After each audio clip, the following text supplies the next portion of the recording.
한 주간도 은혜 가운데 또 하나님의 인도하신 가운데 지니신 줄로 믿습니다. 오늘도 주의 은혜가 우리 가운데 가득 넘치시기를 간절히 바랍니다. 또 목회하면서 뒤돌아보고 생각해 보면 목사의 입장에서 마음이 아프고 또 안타까웠고 또 기도가 절로 나오는 때도 있습니다. 우리 성도님들의 삶을 보면 사업장이나 직장에 어려움이 있을 때 목사 입장에서 참 마음이 아프기도 하고 또 기도가 절로 나오죠. 그리고 또 성도님들이 육신이 아프시는 것 볼 때도 또 마음에 또 상처가 있는 것을 볼 때도 또 가정의 여러 가지 일들로 말미암아 힘든 모습을 볼 때마다 또 목사 입장에서는 마음이 참 무너지기도 하고 힘들기도 하고 또 그래서 기도하기도 합니다. 지난 한 주간 여러 가지로 육신의 약함으로 아프신 분도 계셨을 수 있고 또 마음의 여러 가지 일들로 힘드신 분도 있고 또 여러 가지 삶의 환경과 상황에서 또 지친 몸과 마음으로 이 자리에 오신 분도 있을 수 있습니다. 어떤 모습이든지 또 어떤 마음이든지 이 시간 우리에게 주시는 말씀을 통하여서 또 치유와 회복과 또 새 힘을 얻는 복된 시간이 되시기를 간절히 바랍니다. 어렸을 적 대부분 뒷산이 있었죠. 물론 대도시 한가운데 사신 분들은 아니지만 보통 저희 연배나 그 위의 분들은 아마 뒷산을 경험하면서 보시면서 살았을 것입니다. 저도 뒷산이 있었는데 그 뒷산에 동네 친구들과 올라가서 소위 본부, 기지라는 것을 만들었습니다. 자연적으로 조금 움푹 패인 곳을 골라서 좀 땅을 좀 다듬고 위에다가 얼기설기 모를 얹어서 낙엽으로 엎고 그래서 그곳에 들어갈 수 있으면 낑낑대고 들어가고 또 그곳에다가 뭔가를 보관해 놓고 보물처럼 다 감춰 놓고 그렇게 숨기고 여기가 본부라고 그렇게만 놀던 때가 있습니다. 산에 내려와서도 그쪽을 바라보면서 저기 우리 본부가 있다 얘기를 하기도 하고 또 시간만 나면 그곳에 올라가서 우리가 감춰놓은 것이 잘 있나 또 본부는 잘 있나 돌아보기도 하고 그런 기억들이 있습니다. 마치 보물이라도 숨겨놓은 양 그렇게 애지중지했던 본부라는 그곳은 흥미가 떨어져서 자연적으로 잃어버릴 때가 될 때까지는 매일매일 찾아가는 아주 중요한 곳이었습니다. 남이 보면 참 어이가 없고 어른들이 보면 참 하찮은 일이지만 어린 시절에 그 본부 기지는 참 중요하고 아주 소중한 곳이었죠. 남에게는 몰라도 또 내게는 아주 중요하고 소중한 의미를 담고 있는 곳이 있습니다. 남은 그렇지 않게 여길지라도 내게는 아주 소중한 곳, 그 소중한 곳이 가정이나 내 삶의 자리가 될 수 있지만 혹시 그곳이 내가 시간이나 어떤 물질을 구별해서 가야 하는 먼 곳이거나 어떤 특정한 곳이라면 우리는 그곳을 찾아가는 모습을 여행이라고 부르기도 합니다. 여행은 사람의 마음을 괜히 설레게 합니다. 가까운 곳이든 먼 곳이든 국내이든 해외이든 여행을 간다 그러면 괜히 마음이 설레입니다. 그리고 여행은 피곤하고 지친 일상에 그리고 너무나 뻔한 일상의 반복 속에서 조금 지칠 때에 신선함을 불어넣어주는 역할을 하기도 합니다. 그래서 때로 우리에게 여행이 필요하기도 하지요. 그런데 여행의 의미를 넘어서 특정한 곳에 특정한 신앙의 마음과 믿음을 담아서 찾아가는 것을 우리는 순례라고 합니다. 여행과 순례는 다르지요. 그래서 우리는 흔히 이런 순례를 성지 순례라고 부르기도 합니다. 기독교인에게 성지라고 하면 단연 이스라엘 그리고 이스라엘의 수도인 예루살렘일 것입니다. 특히 예루살렘은 우리 기독교인들에게 아주 큰 상징성을 가지고 있는 도시입니다. 그래서 기독교인이라면 누구나 한 번쯤은 그 그 성지순례, 특히 이스라엘 예루살렘에 가보고 싶은 마음이 소원처럼 또 소망처럼 있기도 합니다. 이러한 성지순례, 우리 기독교인들이 우리 하나님의 역사의 흔적들, 우리 주님이 발을 딛고 사셨던 그곳에 대한 방문하고자 하는, 순례를 가고자 하는 마음들이, 소원들이 있는데, 이러한 우리 기독교인들의 어떤 마음보다 예수님 당시의 유대인들의, 그리고 그 이전에 신구약은 막론하고 이 성서시대의 유대인들은 성지순례 향한 마음은 어쩌면 우리 기독교인들보다 더 강하고 그 열망은 대단했습니다. 왜냐하면 그들은 그 땅이 그들의 영적인 그리고 육신의 고향이었고 하나님이 주신 선물이라고 고백을 했고, 그리고 그곳에서 하나님의 임재하심을 경험하는 절대적인 곳이라고 믿고 고백하고 경험했기 때문입니다.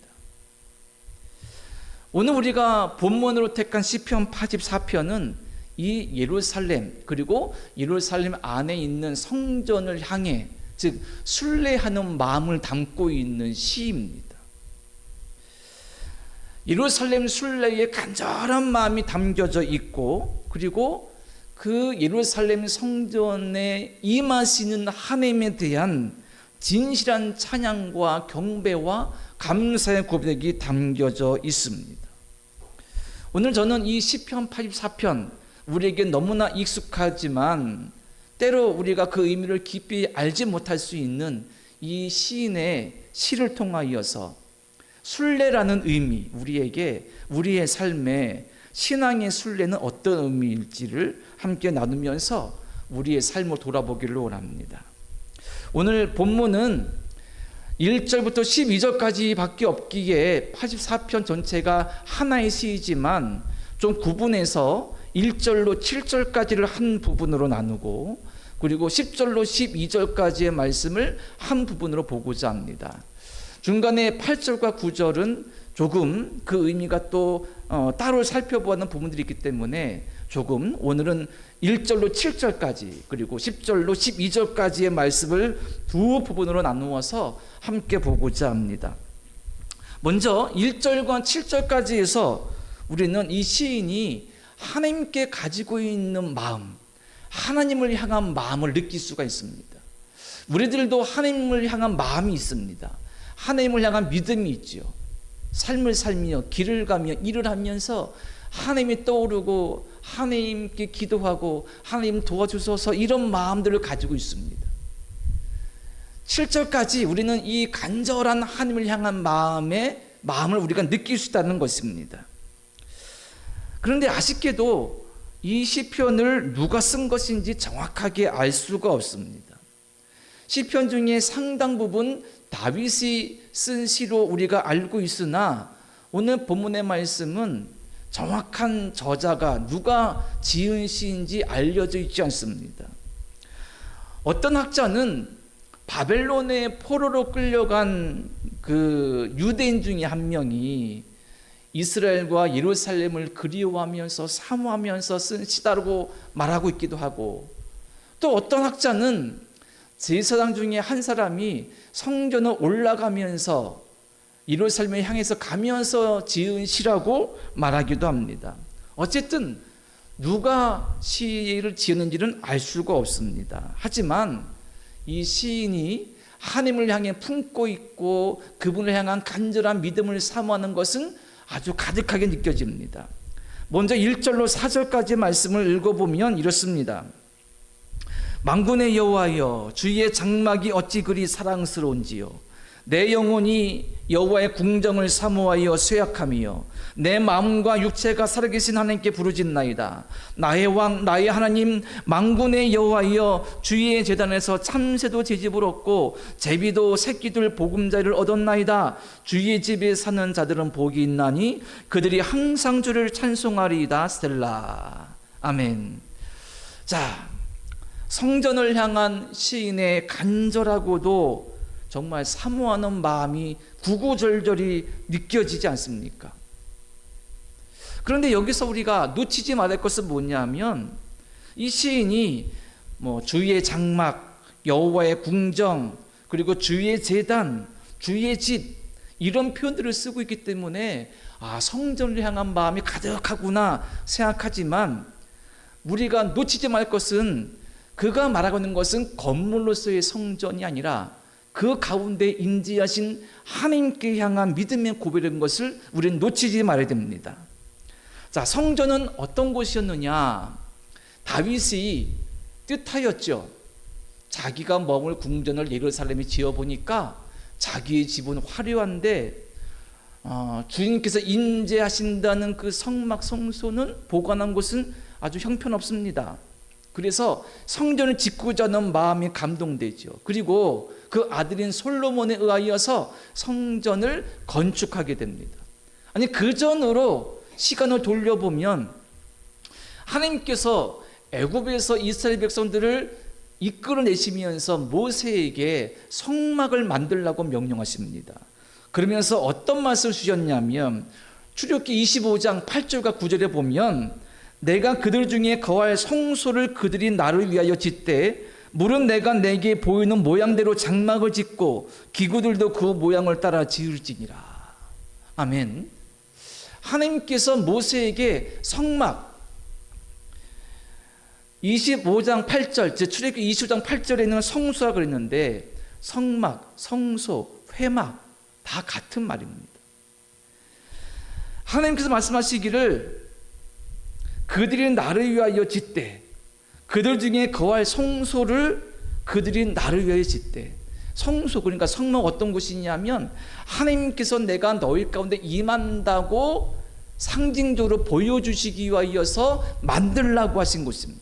그러니까 유대인들에게 성소, 성막은 하나님이 임하시는 곳이었고 계시는 곳이었습니다. 그리고 그 성막을 건물로서 대체한 것이 성전이고요. 그리고 예수께서 오심을 말미암아 하나님의 임하심의 뜻을, 성전의 뜻을 당신의 십자가의 죽으심과 부활하심으로 성취하셨고, 그 구약의 성전의 의미를 잇는 것이 교회가 된 것입니다.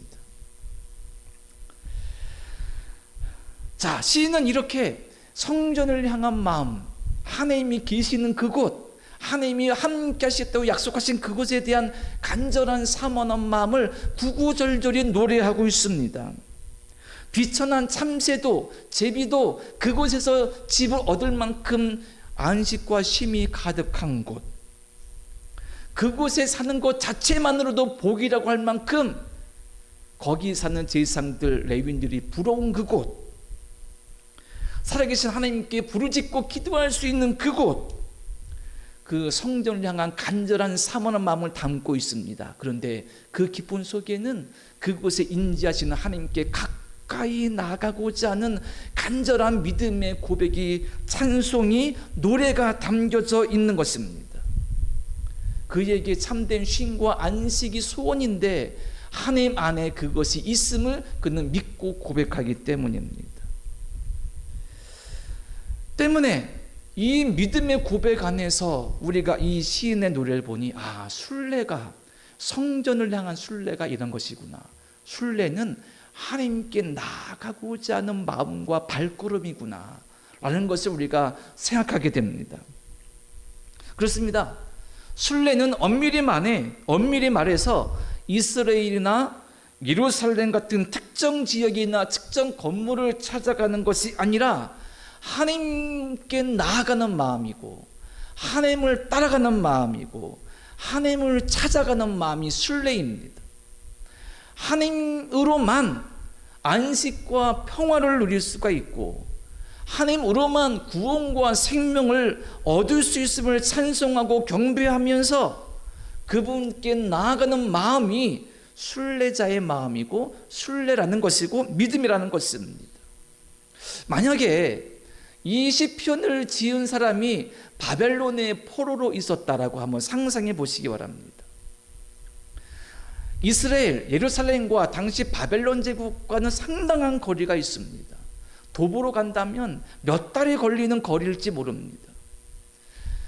포로로 끌려간 그들은 늘 안타까운 마음과 고통스러운 삶 가운데 그들이 떠나온 예루살렘, 이스라엘을 상상하면서 기도하며 눈물을 흘립니다. 시편에 그런 시들이 많지 않습니까? 만약에 바벨론의 포로로 잡혀 있는 사람이 시은 시라면 그 마음, 성전을 향한, 아니 성전에 계시겠다고 약속하신 그 하나님은 얼마나 그리운 분이고, 얼마나 그분께 가고 싶고, 얼마나 그분이 주시는 은혜와 은총과 안식과 또 참된 쉼, 생명을 사모하겠습니까?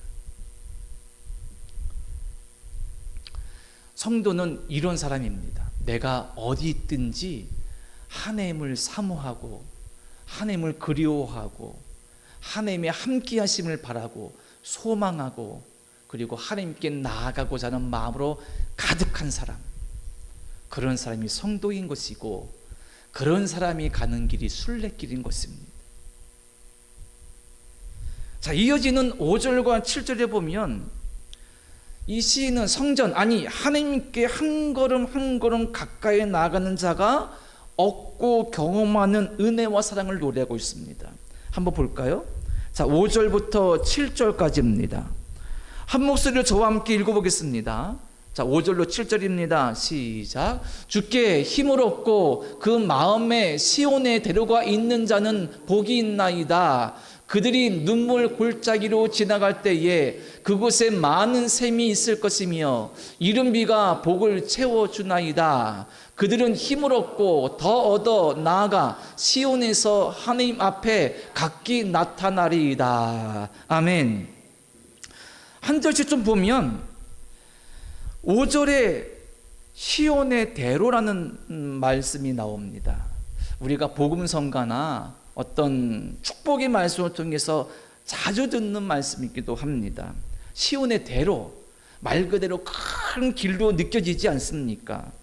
큰 축복을 받는 큰 길, 하나님께서 형통하시도록 열어주신 큰 대로, 큰 길, 축복의 길, 하나님이 열어주시는 큰 길, 이렇게 생각하면서 나도 시온의 대로로 다니면서 올라가면서 그 길에서 복 받았으면 좋겠다, 이렇게 생각하고 이렇게 이해하고 노래하고 찬송합니다. 틀리지 않습니다. 하지만 조금 더 깊은 묵상이 필요합니다. 그 마음에 시온에 데려가 있는 자는 복이 있다. 시온산, 지리적으로 본다면 시온, 그러니까 시온산은 예루살렘 성전이 있는 것을 의미합니다. 그런데 원래 시온산은요, 다윗이 예루살렘을 수도로 정하고 그곳에 자기의 궁정을 지었는데 그곳이 시온산이었습니다. 지금 위치로 본다면 예루살렘 성 서쪽에 있습니다.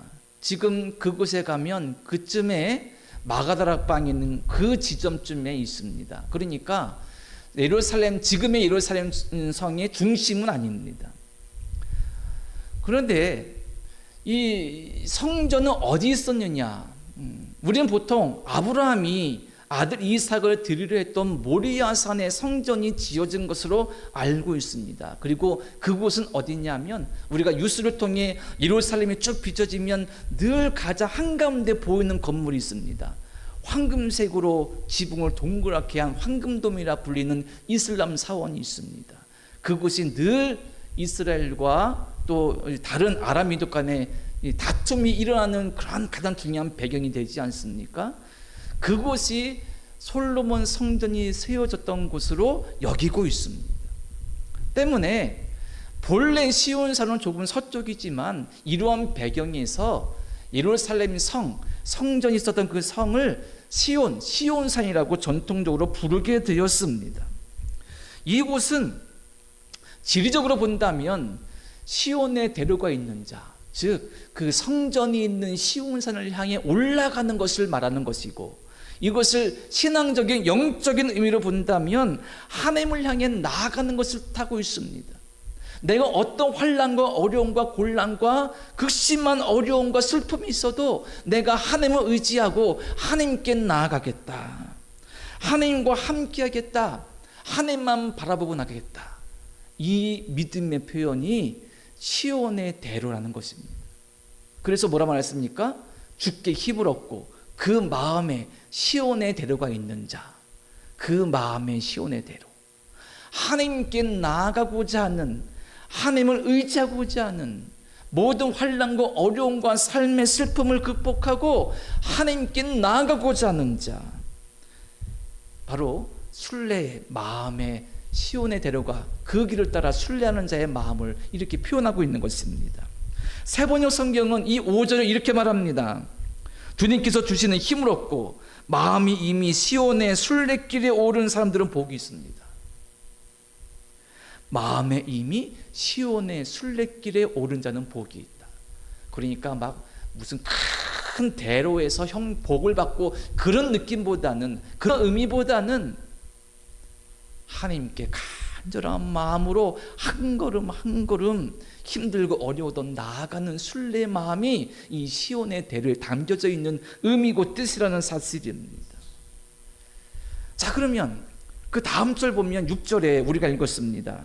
그들이 눈물 골짜기로 지나갈 때에 그곳에 많은 샘이 있을 것이며 이른 비가 복을 채워주나이다.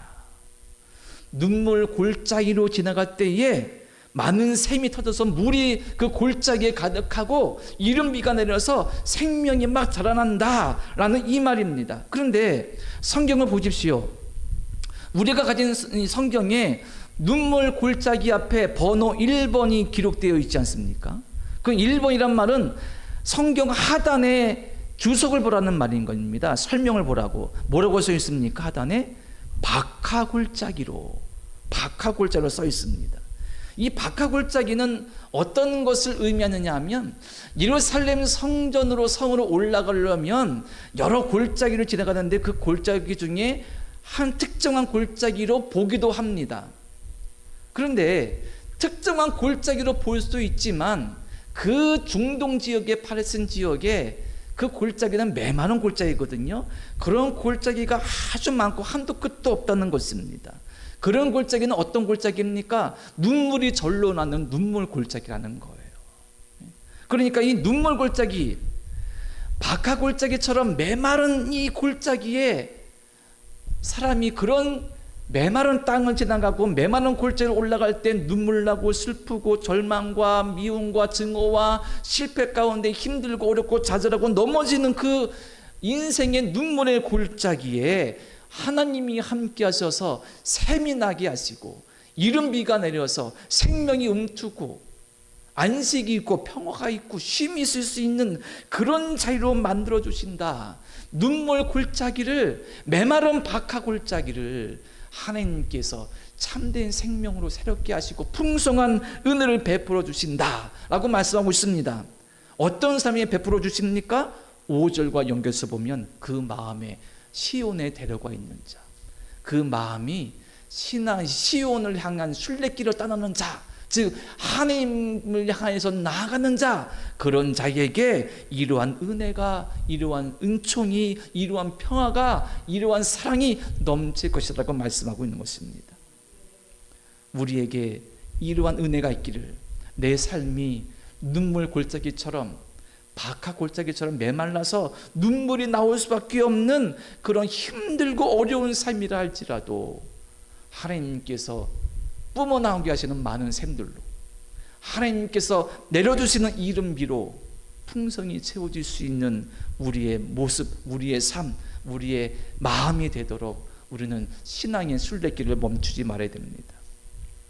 이어지는 7절에 보니까 그들은 힘을 얻고 더 얻어, 이렇게 말씀하고 있습니다. 하나님께 나아가는 믿음의 신앙의 시온의 순례길, 믿음으로 당신께 하나님께 더 가까이 나아가고자 하는 그 길은 눈물 골짜기처럼 힘들고 어렵습니다. 하지만 하나님께서 그들에게 힘을 주셔서 그 시온의 대로를 오를 수 있도록, 눈물 골짜기를 오를 수 있도록, 그래서 끝내 하나님 바라보며 하나님과 함께 살아갈 수 있도록 하나님께서 힘을 더하시고 은혜를 더하시고 능력을 더하시고 믿음을 더하신다는 사실을 7절은 노래하고 있는 것입니다. 얼마나 은혜롭고 얼마나 믿음의 고백과 믿음의 결연한 결심이 담겨져 있는 노래입니까? 그래서 이 시편은 너무나 아름답습니다. 그냥 우리가 읽을 때 느껴지는 그런 아름다움, 그런 좋은 느낌보다 내 삶에 함께 하신 하나님, 내 삶을 인도해 주시는 하나님, 내 삶의 자리를 복되게 하시는 하나님, 비록 때로 눈물 골짜기처럼 어렵고 힘든 자리랄지라도 샘이 터져나오고 비가 내려서 풍성하게 하시는 그 은혜를 맛볼 수 있도록 인도하시는 하나님, 그 하나님을 찬양하고 있는 것입니다. 우리가 나아가는 그 길도, 우리가 살아가는 이 믿음의 길도 이런 길이 되어야 됩니다. 이 길이 신앙의 순례길이고 믿음의 순례길이고 하나님을 향한 순례길이 되는 것이지요. 자, 그러면 두 번째 단락으로 말씀드린 10절과 12절을 보겠습니다. 자, 10절과 12절에서는 이 시인이 하나님을 향해 순례길을 시작하면서 그리고 그분 안에서 누릴 수 있는 기쁨과 그리고 믿음의 결심을 고백하고 있습니다. 즉 하나님 안에 있으면 어떤 기쁨이 있는지 말해줍니다. 자, 10절과 12절까지 저와 함께 읽어보겠습니다. 자, 읽습니다. 시작. 주의 궁정에서의 한날이 다른 곳에서의 첫날보다 나은즉 악인의 장막에 사는 것보다 내 하나님의 성전 문지기로 있는 것이 좋사오니 여호와 하나님은 해요 방패이시라. 여호와께서 은혜와 영화를 주시며 정직하게 행하는 자에게 좋은 것을 아끼지 아니하실 것임이니이다. 만군의 여호와여, 주께 의지하는 자는 복이 있나이다. 아멘. 주의 궁정에서 한날이 다른 곳에서의 첫날보다 낫다. 악인의 장막에 사는 것보다 내 하나님의 성전 문지기는 것이 좋다. 성전을 향해, 곧 하나님이 계신다는 그곳을 향해, 아니 하나님을 향해 나아가는 믿음의 고백이 아주 절절하고 믿음의 고백으로 가득해 있습니다. 자, 순례, 성지 순례. 오늘날 성지 순례를 떠나려면 적지 않은 시간을 준비해야 되고 계획해야 됩니다. 그리고 그 여행은 어느 여행보다 많은 비용을 지불해야 됩니다. 물가가 많이 오르면서, 그리고 코로나19 팬데믹이 지나면서 이 해외 여행할 수 있는 비용들이 상당히 많이 올랐다 그러지 않습니까? 그래서 성지순례 가는 비용도 엄청나게 오른 것 같습니다. 자, 적지 않은 시간을 준비해야 되고 적지 않은 물질을 준비해야 됩니다. 이것이 준비됐다 하더라도, 그래서 가고 싶다 하더라도 다 갈 수 있는 것은 아닙니다. 여건과 상황이 맞아야 되죠. 적어도 일주일 이상의 시간은 비워야 갈 수 있습니다.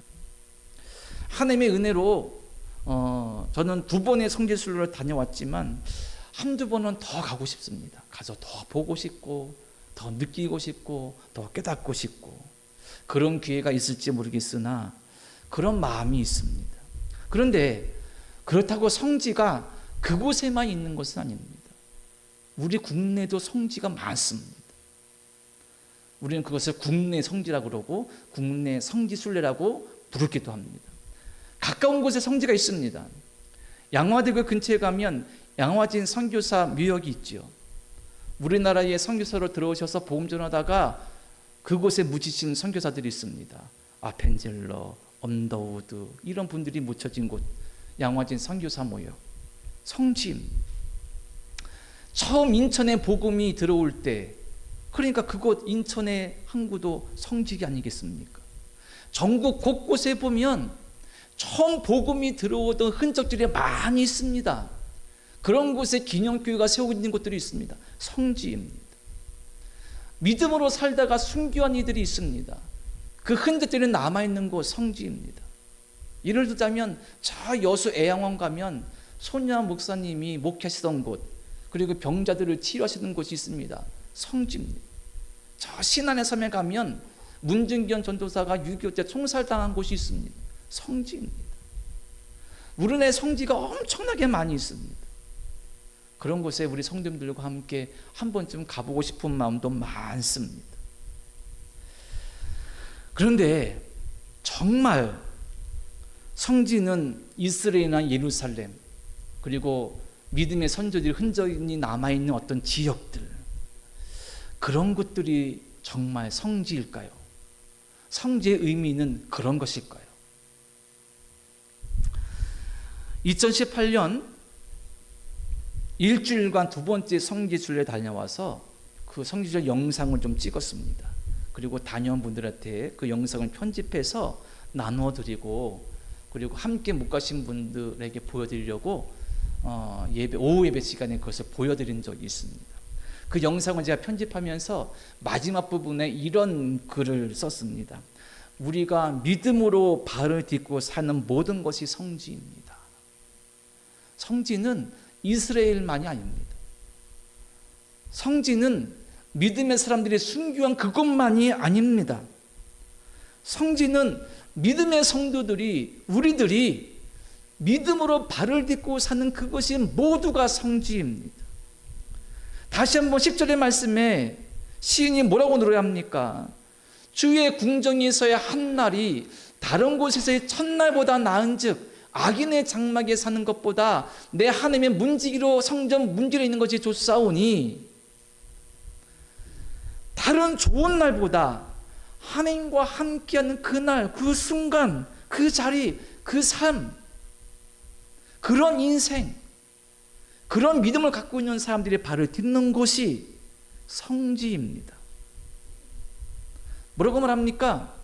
악인의 장막에 사는 것보다 하나님의 성전 문지기로 있는 것이 좋사오니, 그 어느 좋고 화려한 것보다도, 대단한 성공의 대가로 받은 그 어떤 좋은 것보다도 하나님이 함께 하신다는 그 믿음의 고백으로 내 안에 계시는 하나님을 확인하고, 그래서 내 안이 성전이고 내 마음과 심령과 내 삶이 성령이 함께 하시는 거룩한 전인 것을 고백하면서 하나님을 찬송하고 노래하고 의지하면서 나아가는 그 삶, 그래서 성전 문지기로 있는 것이 좋사오니 그 말씀만큼 하나님의 성전을 사모할 정도, 쇠약할 정도로 내 마음에 사모하는 그런 믿음이 있을 정도로 사모하는 그 마음이 있는 곳, 그런 삶이 밟는 곳, 그런 사람이 있는 삶의 자리가 진정한 성지입니다.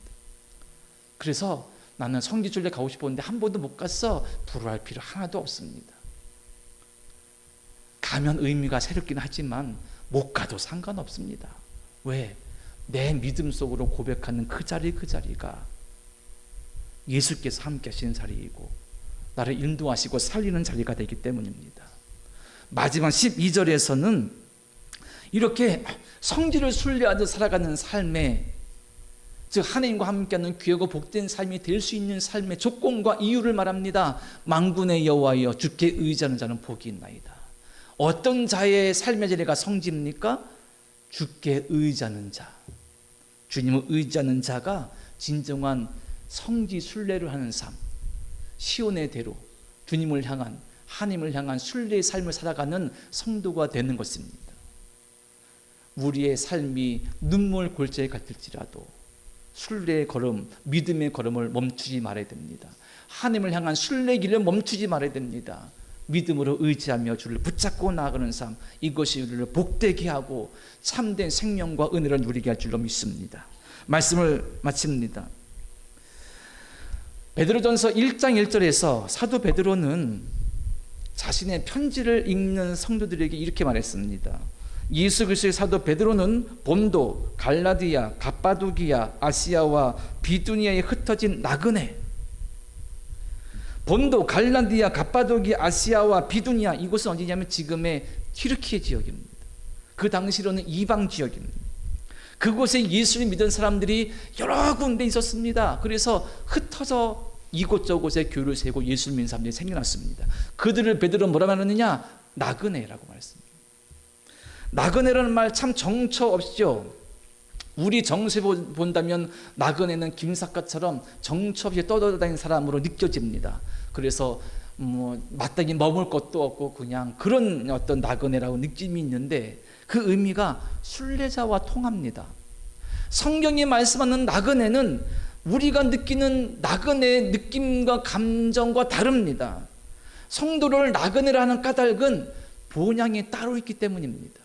이 땅에 발을 딛고 살지만 성도는 영원한 본향, 영원히 들어갈 본향이 따로 있다고 믿는 사람들입니다.